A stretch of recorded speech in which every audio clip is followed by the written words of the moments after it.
বেটা মরবতে মন কানা গিয়ে বলে বেটা আমি যুব সংঘের লোক, সাবধান এইসব। আসসালামু আলাইকুম রহমতুল্লাহ। সাম্প্রতিক আহলে হাদিস আন্দোলন বাংলাদেশের মোহতারাম আমিরে জামাত প্রফেসর ডক্টর মোহাম্মদ আসাদুল্লাহ আল গালিব স্যারকে নিয়ে তাকে কেন্দ্র করে একটি বক্তব্য সোশ্যাল মিডিয়ায় বিভিন্নভাবে ঘুরপাক খাচ্ছে। এটার পক্ষে বিপক্ষে নানা মত নানা জন বিভিন্নভাবে সামনে এনেছেন। বিষয়টি নিয়ে দু একটা কথা। ডক্টর মোহাম্মদ আসাদুল্লাহ আল গালিব তিনি বাংলাদেশে কী পরিমাণ অবদান রেখেছেন এটি বিচার বিশ্লেষণ যদি আমরা করি তাহলে দেখতে পাবো যে তার দাওয়াতি কার্যক্রমে ইসলাম প্রচারে কোনো ধরনের কমতি বা ঘাটতি আন্তরিকতার অভাব কোনো কিছুই নেই। বাংলাদেশে এককভাবে নিরবিচ্ছিন্নভাবে এখন পর্যন্ত যারা সাংগঠনিকভাবে ব্যক্তিগতভাবে বিভিন্নভাবে ইসলাম প্রচারে অগ্রণী ভূমিকা পালন করে যাচ্ছেন তাদের মধ্যে বিদগ্ধ আলেম হিসেবে ডক্টর মোহাম্মদ আসাদুল্লাহ আল গালিব সর্বাগ্রে থাকবেন।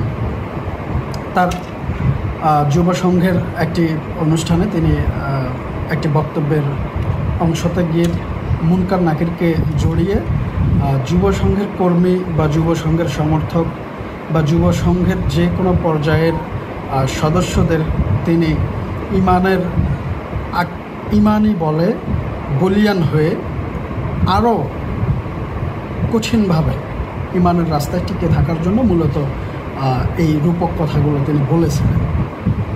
আমাদের কাছে রূপক মনে হলেও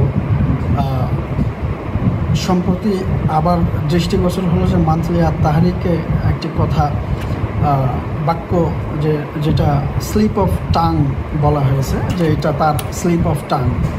আমি এখানে একটু বলতে চাই নগণ্য ব্যক্তি হিসেবে যে আলেমদের কোনো কথাই স্লিপ অফ টাং না, হয় সেটা ভুল হবে নয়তো সেটা সঠিক হবে। যদি ভুল হয় সেটার জন্য তারা মহান আল্লাহর কাছে তারা নিজেদের মতো করে তো প্রার্থনা করবেনই, এবং যারা সত্যিকার অর্থেই ধর্মভীরু এবং ধর্ম প্রচারের জন্য জান প্রাণ উজাড় করে দিয়েছেন তারা তো অবশ্যই ইতোমধ্যে সৃষ্টিকর্তার কাছে তওবা বলি বা ক্ষমা যেটা বলি এটা অবশ্যই করেছেন। আমি এটা ব্যক্তিগতভাবে আশা করি, কারণ অন্তরের কথা আসলে আমরা জানি না, অন্তর জানি, তিনি সব কিছু জানেন। এবং আলেম হিসাবে অবশ্যই তিনি আল্লাহর কাছে ক্ষমা চেয়েছেন, এবং এটা যে ভুল সেই ভুলকে সওয়াবে পরিণত করতে পারেন মহান আল্লাহ। আলেমদের আসলে ভুল এবং সঠিক দুইটাই একটা সময় সওয়াবের উদ্দেশ্যে তৈরি হোক, এটাই যাতে আমাদের ভেতর থাকে, এবং আলেমদের কোনো কথা অতি উৎসাহে বিকৃতভাবে উপস্থাপনের কোনো সুযোগ যাতে আমাদের মধ্যে না আসে। যা তাদের যদি ভুল হয় সেই ভুলগুলো আমরা আলোচনা বা গুড ওয়েতে একটা সমাধানের পর্যায়ে নিয়ে আসতে পারি।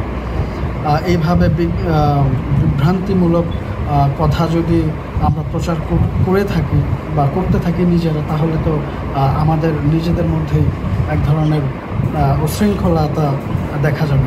হ্যাঁ, মতের বিরুদ্ধে থাকতে পারে, মতের বিরুদ্ধে কারো থাকতেই পারে, তার ব্যক্তিগত জীবন কারো পছন্দ নাই হতে পারে, কিন্তু সর্বোপরি তিনি আলেম, তিনি ইসলাম প্রচারক। সুতরাং যারা ইসলাম প্রচারক এই হিসেবে যদি মানতে চায় তাহলে অবশ্যই এটাকে নিয়ে অতি উৎসাহী হওয়ার কিছু নেই। ভুলই সেটার সংশোধন তারা সেভাবেই করবেন। আর আশা করি যারা বিরোধী শিবিরের থেকে এই ধরনের অতি উৎসাহ নিয়ে এটা প্রচার করতেছেন এটা অবশ্যই উচিত না, এবং কারোরই উচিত না। শুধু ডক্টর মোহাম্মদ আসাদুল্লাহ আল গালিব স্যার ভুল করেছেন সেজন্য আপনি এটা কথা বলছেন সেটা না। যে কেউ আলেম যারা প্রকৃত তাওহীদের প্রচার করতেছেন, বাংলাদেশ তো বটেই, গোটা বিশ্বে যারা এই প্রচার কাজ নিয়ে পড়ে আছেন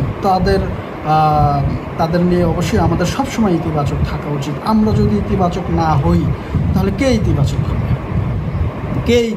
হবে? আপনার শায়েখ বা যে কোনো শায়েখের যদি ভুল হয় সেই ভুলগুলো যদি আমরা গুড ওয়েতে সংশোধন না করে এবং বিতর্কের মাত্রা বাড়াতে থাকে, তাহলে সংশোধন কে করবে? আর ফলোয়ার্স কেমনে এই দিকে আসবে? অতএব এই বিষয়ে আরও কনজারভেটিভ হওয়া উচিত আমাদের।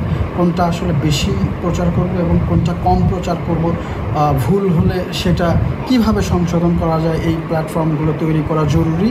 এবং যারা উঠতি বয়সের তরুণ আছে, সেটা যে কোনো মতের হতে পারে, কিন্তু আকিদাগত বিশ্বাস যদি এক থাকে তাহলে আমাদের উচিত এবং সময় এসেছে এক প্ল্যাটফর্মে আসার। সবাইকে ধন্যবাদ। সালাম বাংলাদেশ।